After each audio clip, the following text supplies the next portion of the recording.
If you've ever watched a mixing tutorial, you've probably heard the term bus before. If you're an FL Studio user and you want to know what is that and how do I do that, I will show you the way. And of course, if you find this video helpful, please give it a like and give me a follow. First, what is an audio bus? Quite simply, it is a way to combine several audio streams into one for group processing. It is a feature that many DAWs have, which essentially emulates hardware console behavior. I'll demonstrate what I'm talking about in Luna, and then I'll show you how to do it in FL Studio.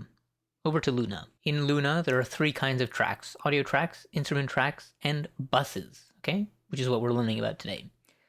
So, buses are a way of combining audio to be processed as a group. So, you might want to process all of the drums together. So, you would create a drum bus. And then, for each of the drum instruments, you would take their output and you would route it to one of the buses, which here I've chosen the drum bus. So, you can see for each of these tracks, the output is set to drums.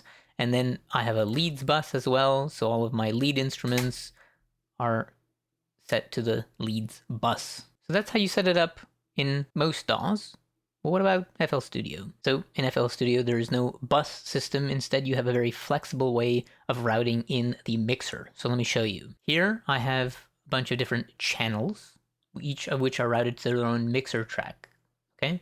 And these are all of the drums. If I want to set up a drum bus, I simply add a new mixer track, which I've already done here. I call it the drums, I've color-coded everything, I have nice symbols, and I simply just route all of these to the mixer. So normally the kick is routed like this, so instead I will hit Control and click to route it only to the drums. This is very simple.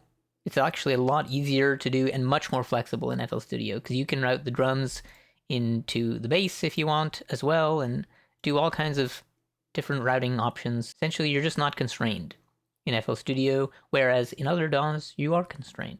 So it's less intuitive for people who are used to a hardware workflow or who are used to other conventional DAWs, but if you are not, which I believe most FL Studio users are not really coming from hardware, I certainly never did, it's cool, it's flexible, it's easy, it's intuitive. I hope you found this helpful. If you have any questions, leave a comment below and I will answer them, of course, and I will see you in the next one.